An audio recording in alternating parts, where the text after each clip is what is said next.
Hello दीदी, आज हम बात करेंगे स्वयं सहायता समूह के जितनी भी दीदियां हैं, जितने भी समूह चल रहे हैं, उन सभी के लिए मोदी सरकार ने एक नई बैंक बना दी है। इस बैंक से आप लोगों को क्या फायदा होगा, इसके बारे में आज बात करेंगे तथा इसमें क्या-क्या आपको सुविधाएं दी जाएंगी।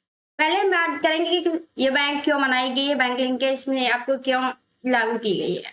अनौपचारिक ऋण प्रणाली के लचीलेपन, शीघ्रता तथा अनुक्रियाशीलता जैसे गुणों को औपचारिक ऋण संस्थाओं के तकनीकी क्षमता और वित्तीय संसाधनों के लिए संयोजित करने और ऋण वितरण प्रणाली के सकारात्मक नवीनताएं लाने की दृष्टि से राष्ट्रीय कृषि और राष्ट्रीय विकास बैंक ने फरवरी 1992 में स्वयं सहायता समूहों को वाणिज्य बैंकों से जोड़ने के लिए पायलट परियोजना शुरू की थी। मतलब इसका क्या है, जो यहाँ पर हमने वर्ड बताए हैं, इसमें ये दिया गया है कि जो ये समूह स्वयं सहायता समूह के लिए नई बैंक लिंकेज किए गए हैं, इसमें सबसे पहले क्या है कि आप लोगों को जो बैंक से जो पहले प्राइवेट बैंकिंग चल रही थी, इसमें आपको आरएफ सीआईएफ की धनराशि या फिर किसी प्रकार की आप जब ऋण लेते थे या लेन देन करते थे, तो इसमें बहुत प्रकार की दिक्कतें आ रही थी। इसी के लिए अब मोदी सरकार ने आप लोगों की एक अलग ही बैंक का उद्घाटन किया है। इससे क्या होगा कि आप लोगों की जो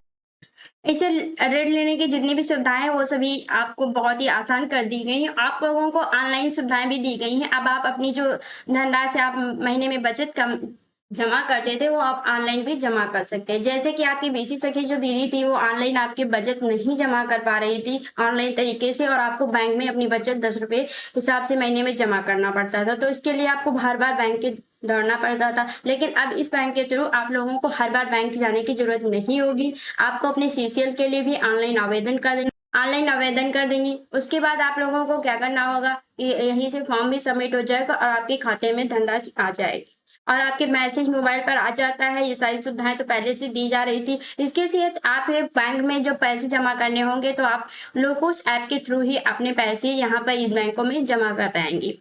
और आप आरएफ की धनराशि भी आप लोगों को तुरंत मोबाइल से जमा करने पर, अगर आप किसी का ऋण ले रही हैं, तो हर महीने के महीने आप लोगों को ऋण में कितना ब्याज लग रहा है, इसकी भी जानकारी ये सभी आप लोगों को मोबाइल में दी जाएगी। इसके बाद हम सरकारी बैंकों तथा क्षेत्रीय ग्रामीण बैंकों को भी शामिल कर लिया गया है। इन बैंकों में जो अपनी भी सरकारी बैंकें थी, उन्हें भी शामिल किया गया और जितने भी क्षेत्रीय की आपके जितने भी क्षेत्र थे, उनके बीच बैंक इसमें शामिल होकर के जुड़ करके ही ये बैंक बनाई गई है।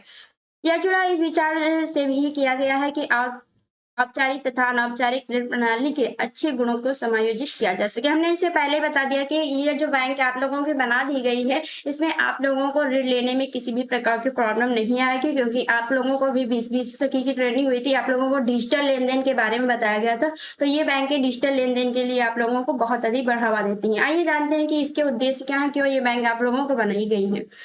ग्राम गरीबों के ऋण जरूरतों को पूरा करने के लिए पूरक ऋण नीतियों का विकास करना इसका उद्देश्य है। बैंकों एवं गरीब जनता के बीच में परस्पर विश्वास भरोसा पैदा करना इसका दूसरा एक उद्देश्य है। इसलिए ये बैंकें बनाई जा रही है। ग्रामीण गरीब जनता में बचत व ऋण दोनों की तरह से बैंक ये कार्यकल्पों में प्रोत्साहित करेगी। अगर आपको ऋण लेना है, तो आप लोगों को हमने पहले बता दिया, जैसे समूह के ऋण है, वो सभी इन बैंकों से आप आसान किस्तों में ले सकते हैं और इसमें जमा करने में भी कोई भी दिक्कत नहीं आती है, क्योंकि इसमें आप लोगों को पहले ही बता दिया जाता है कि आपको इतने समय में ये पैसे जमा करने हैं, और नहीं जमा करेंगे तो आपको इस पे ब्याज जो है वो ब्याज की राशि बढ़ा दी जाएगी।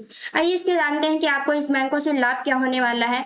ऋण चक्र में मूल्यांकन, निर्गत निरीक्षण एवं भुगतान प्रक्रिया होने वाली लागत में कमी आ जाएगी। जैसे कि आप पहले क्या करते थे, आपको लोन लेना पड़ता था, तो आपको फॉर्म भरना है, उसकी फीस आपको किससे भरवाना है, उसके पास जाना है, और बहुत सारी दिक्कतें आती थी, और बहुत जगह बैंक में उसे कागज को जांच होती थी, उसके लिए आपको बहुत सारी दिक्कतें आती थी। लेकिन इन बैंकों में क्या होगा कि आप लोगों को ऑनलाइन सारी प्रक्रिया दे दी गई है, इसलिए आपको लोगों को किसी भी प्रकार की आपको बाहरी जो राशि है वो नहीं देनी होगी। बड़े स्तर पर छोटी बचत का जमानत गतिमान होगा। मतलब कि आप लोगों को जैसे पहले बताया जाता था कि किसी की गवाही डलानी है, जमानत लेनी है, तो आप लोगों को उसकी भी जरूरत नहीं पड़ेगी, क्योंकि आप खुद ही आप समूह से ऑनलाइन जब फॉर्म भर रहे हैं, तो उसमें आप लोगों को जमानत की जरूरत नहीं होती है। सुनिश्चित एवं समय पर भुगतान होने के कारण कोष का तेजी से पुनः चक्रीकरण हो जाएगा। मतलब आप जब हर समय बराबर पैसे जमा करने, जैसे अपनी बचत आप पा भी जाती हैं, तो ऐसे महीने में जब बचत होती है तो आप नहीं जमा करने जा पाती हैं, क्योंकि आप जाने के लिए टाइम नहीं होता है। लेकिन यहाँ क्या है, जब आप लोगों को ऑनलाइन भुगतान करना होगा, तो जैसे ही आपकी बचत समूह की दीदियां जमा करते हैं, आप तुरंत वो बचत मोबाइल से ही ट्रांसफर कर देंगी बैंक में, और आपको तुरंत ट्रांसफर हो जाएगी। तो उसी दिन से आपका जो धनराशि पर जितना भी ब्याज मिलता है बैंक की तरफ से, वो सभी तुरंत मिलना शुरू हो जाएगा। आइए आगे जाते हैं। गरीब वर्ग को समायोजित करने के साथ साथ व्यापार में विस्तार करने का भी अवसर ये बैंक देंगी। दूरदर्शितापूर्ण ग्राहक आधारित भविष्य तैयार करना इसका बहुत बड़ा एक उद्देश्य बन गया है कि सारी जितनी भी बैंकें हैं, इनमें जो दूरदर्शी, मतलब कि हम पहले क्या देखते थे कि बैंक जाना है, वहां पे काम करना है, फिर ही तब आपको वहां पर फॉर्म जमा करना है, फिर जब आप विड्रॉल भरेंगे तभी लेन देन होगा। बहुत सारी दिक्कतें आ जाती थी। कभी जाते थे तो कहते थे विड्रॉल नहीं है, पैसे नहीं जमा कर पाएंगे, निकाल नहीं पाएंगे। लेकिन यहाँ पर क्या है, आपको ऐसी कोई भी दिक्कत नहीं देखने को मिलेगी, और आपको आने जाने की भी दिक्कत नहीं होगी, क्योंकि आप लोगों को सभी ऑनलाइन पेमेंट करने हैं, और ऑनलाइन तरीके से आपको पूरी व्यवस्था इसमें दे दी जाएगी। ऐसी ही महत्वपूर्ण जानकारी के लिए आप हमारे चैनल को लाइक और शेयर सब्सक्राइब कीजिए। धन्यवाद।